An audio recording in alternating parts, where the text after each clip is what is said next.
Hello students, this is lecture number 5 of General Organic Chemistry and we will start off with IUPAC nomenclature. IUPAC nomenclature is basically the process of naming the organic compound as per some rules given by IUPAC, जिसे हम IUPAC भी बोलते हैं, and the full form is International Union for Pure and Applied Chemistry. कुछ rules बनाए हैं और उन रूल्स के हिसाब से हम ऑर्गेनिक कंपाउंड्स की नेमिंग करते हैं. पहले ये कंसेप्ट था कि जब ऑर्गेनिक कंपाउंड डिस्कवर होता था या फाइंड आउट होता था तो ट्रिवियल सिस्टम, जिसे हम कॉमन सिस्टम भी कहते हैं, उसके हिसाब से नेमिंग कर दी जाती थी. और यूजुअली ट्रिवियल सिस्टम में क्या होता था कि डिस्कवरर के नाम पे या जो सोर्स है जहाँ से वो ऑब्टेन हुआ है उसके नाम पे उस ऑर्गेनिक कंपाउंड का नाम रख दिया जाता था. और आज भी हम उन ऑर्गेनिक कंपाउंड के उनको कॉमन नेम से जानते हैं, जैसे कि एसिटिक एसिड. तो जो एसिटिक एसिड है वो लैटिन वर्ड एसिटम से ड्राइव हुआ है. एसिटम का मतलब होता है विनेगर. तो विनेगर जो है उसका चीफ कॉन्स्टिट्यूएंट या चीफ जो उसके अंदर ऑर्गेनिक कंपाउंड है वो है एसिटिक एसिड. तो जो नॉमेनक्लेचर है, नॉमेनक्लेचर की हम बात करें, वो आईयूपीएसी के हिसाब से भी होता है और ट्रिवियल. तो पहले ये ट्रिवियल सिस्टम फॉलो होता था जिसमें कोई रूल्स नहीं थे. जिस सोर्स से ऑब्टेन हुआ, नेमिंग जो होती थी, नेमिंग होती थी from the source they obtained, from the source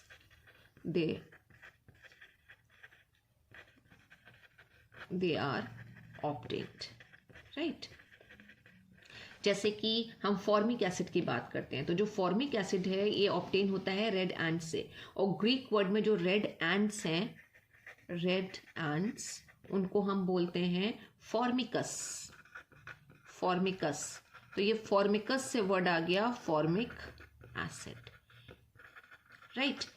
तो आज की क्लास में जो हमें प्रीफिक्स नियो, आइसो और एन की बात करनी है, ये भी ट्रिवियल सिस्टम के हिसाब से हैं, लेकिन आज की डेट में ये जो प्रीफिक्सेस हैं, n for normal, iso and neo, ये सारे के सारे प्रीफिक्सेस आईयूपीएसी में भी एक्सेप्ट हो चुके हैं, राइट? यानी हम अगर आईयूपीएसी नॉमेनक्लेचर करना चाहें और अगर हम लिख रहे हैं आइसोब्यूटाइल अल्कोहल तो वो भी एक्सेप्टेड है. तो हमें इसी की बात करनी है कि हम कब एन, कब आइसो और कब नियो यूज करेंगे. तो पहले हम बात करते हैं प्रीफिक्स एन की. प्रीफिक्स का मतलब जो पहले लिखा जाता है उसको हम प्रीफिक्स बोलते हैं. अगर हमारे पास एक कार्बन आटम की एक स्ट्रेट चेन है, कंटिन्यूअस चेन है, जिसमें कोई ब्रांचिंग नहीं हुई है, फॉर एग्जाम्पल दिस, राइट? तो ये 5 कार्बन की एक कंटिन्यूअस स्ट्रेट चेन आ रही है. तो जब हम इसका नॉमेनक्लेचर करेंगे तो बेसिकली हम पहले रूट वर्ड निकालेंगे. 5 कार्बन के केस में जो रूट वर्ड आता है वो होता है पेंट. और कार्बन कार्बन के बीच में सिंगल बॉन्ड आ रही है तो बेसिकली ये एल्केन्स हैं, तो हम इसके लिए लिखेंगे यहाँ पे एन. तो ये पेंटेन हो गया, लेकिन अब हम इसको बोलेंगे एन पेंटेन या नॉर्मल पेंटेन. नॉर्मल हाइड्रोकार्बन की चेन है, राइट? जिसमें या तो सिर्फ प्राइमरी या फिर सेकेंडरी कार्बन प्रेजेंट होंगे और सारे कार्बन एक स्ट्रेट कॉन्टिन्यूअस चेन में होंगे. तो एन तब यूज किया जाता है जब कार्बन एटम्स जो हैं वो सारे कार्बन एटम जो भी पूरे चेन में आ रहे हो वो एक स्ट्रेट कंटिन्यूअस चेन में आए. अब सेकेंड है हमारा prefix iso. Prefix iso, right? Prefix iso हम कब यूज करते हैं? अगर कुछ हमारे पास ऐसा स्ट्रक्चर बना हुआ है, CH3, CH और CH3, और यहाँ पे इसके साथ एक साइड चेन लगी हुई है, दिस स्ट्रक्चर. तो prefix iso is used for all those alkanes in which methyl group is attached to the second last carbon of the chain. second last carbon of the chain के साथ आ रहा है. and एक दूसरा भी लिख लेते हैं, CH3, CH, CH2 और CH3, राइट? और यहाँ पे हमने लगा दिया CH3. तो इस तरह से जो सेकेंड लास्ट कार्बन है, इधर से काउंटिंग करेंगे जब कार्बन की, तो ये सेकेंड लास्ट कार्बन आ रहा है, इसके साथ साइड चेन या मिथाइल ग्रुप लगा हुआ है. अगर कुछ इस तरह से ग्रुप अटैच्ड है, ये स्ट्रक्चर आ रहे हैं, तो ये आइसो प्रीफिक्स के साथ लिखे जाएंगे. 4 कार्बन की स्ट्रेट चेन है तो ये हो जाएगा आइसो ब्यूटेन.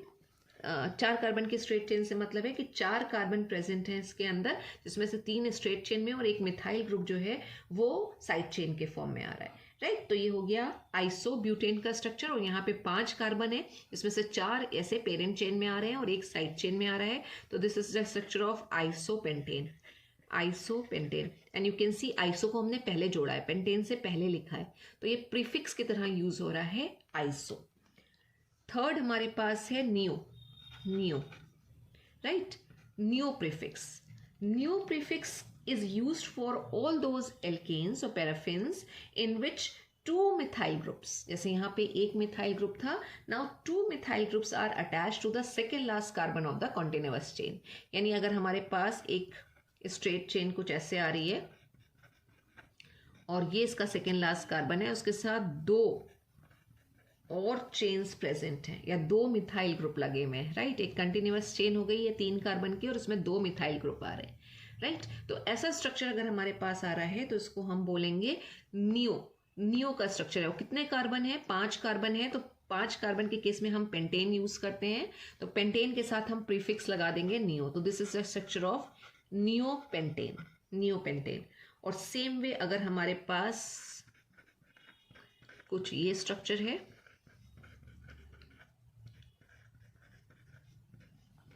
राइट? इसमें 4 कार्बन की चेन है और सेकेंड लास्ट कार्बन जो है उसके साथ दो मिथाइल ग्रुप लगे हुए हैं. In totality there are 6 carbon.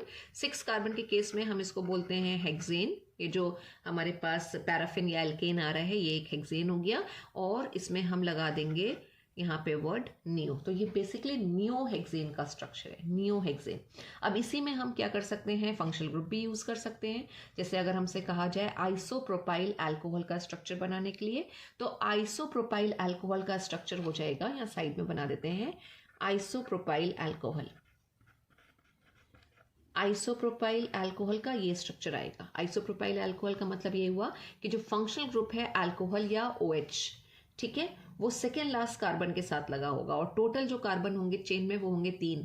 Iso propyl, prop word आ रहा है, प्रॉप का मतलब 3 कार्बन, और आइसो है तो जो OH ग्रुप है फंक्शनल ग्रुप वो सेकेंड लास्ट कार्बन के साथ आएगा. और फंक्शनल ग्रुप है OH, इसलिए हम उसे अल्कोहल बोल रहे हैं. तो दिस इज आइसोप्रोपाइल अल्कोहल. और जिसका हम अगर प्रॉपर IUPAC लिखें तो ये हो जाएगा प्रोपैन 2, right?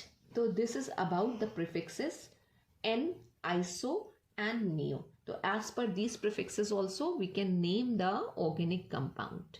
In the next class we will start off with IUPAC nomenclature. Thank you so much students.